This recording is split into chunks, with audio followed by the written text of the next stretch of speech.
we are very pleased to have joining us Alabama's Governor, Governor Robert Bentley, and Governor, it's good to have you on the program. Thank you. It's good to be with you. I know we have a limited amount of time, so I'll get right to the heart of the biggest question among our listeners. Of course, all relative to the tobacco tax issue involving our local legislative delegation, Gerald Dowell, Dwayne Bridges, Richard Laird. I know you're very familiar with those gentlemen. We found it very interesting that you, when that issue first came up, that you vetoed that. So what can you tell us about it? Well, when it first came up, I looked at the legislation, and I felt like that it really was not very good legislation. I felt like that it was a fund that had been set up and managed primarily by the legislators.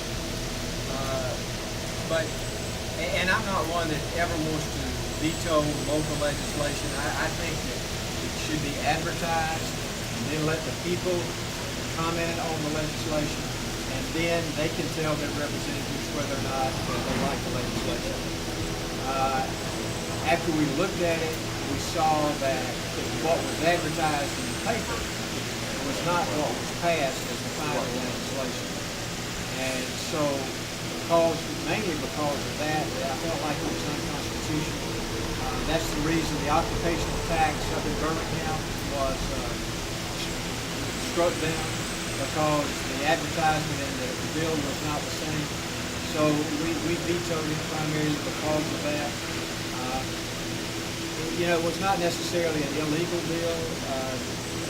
If it were state money, it would be an illegal bill, but this was local money. But the fact that I knew that it was unconstitutional, and I felt, and I told them that because it was unconstitutional, I swore up on the Constitution, and I couldn't sign it. So that's why we did it. The citizens of Randolph County, Chambers County, they played in Cherokee, if I remember correctly, certainly Randolph County sent a rather large group of citizens and business leaders and elected officials to Montgomery. They met with Richard Laird and Gerald Dowell, and before they got back to Randolph County, they had pushed it through. How do you respond to that?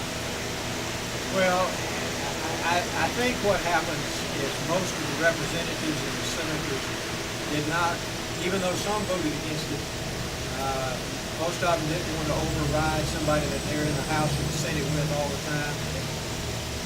And they didn't necessarily agree with me, but that's fine.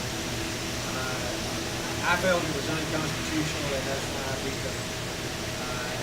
And I still think it's unconstitutional.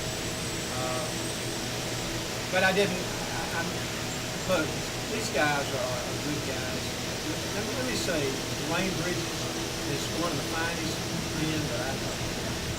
He truly, he passed one of the best pieces of legislation this last year that we had in the legislature. That, these people that demonstrate against our soldiers when they come home and their funerals. He passed this piece of legislation that made sure they stay 1,000 feet away instead of 500 feet away. He's got a good heart, and I love him. About Gerald Dowell and Richard Laird? Well, I mean, they've been good friends over the years. I'm not quite as close to them as I am to Dwayne. I've served very closely with Dwayne.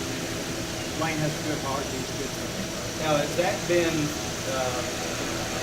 far and away the most talked about conversation, or the most talked about subject since you've been in Randolph County today? Probably so. That and jobs. Of course, our unemployment rate here is 8.7%. Our state unemployment rate is 7.2%. We need to do everything we can to create jobs. Now, there was a piece of legislation that failed in the Senate this time that would have helped us create jobs. And I want to encourage people in this area to encourage their senator to make sure he votes for that piece of legislation when it comes up next time.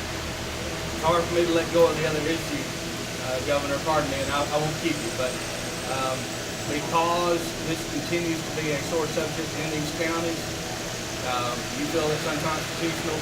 I've been told that the counties are going to ask their attorneys to intervene in some manner. What do you say to that? And do you feel like you haven't had the last say yourself personally relative to the store?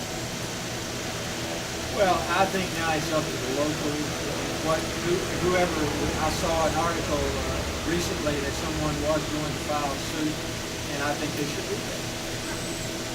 Governor, thank you for your time. Enjoy your visit on beautiful Lake Wedowee. Have you been to Lake Wedowee previously? I had, and it is absolutely a beautiful lake. This is a beautiful part of the state. We just need to work hard to create more jobs in this area, and we're doing that. And I believe that I can see already in the state. We know that things are picking up because we see the tax receipts, and that's the way you can always tell when things are picking up. Income tax, for companies as well as individuals, and for sales tax. People are spending money.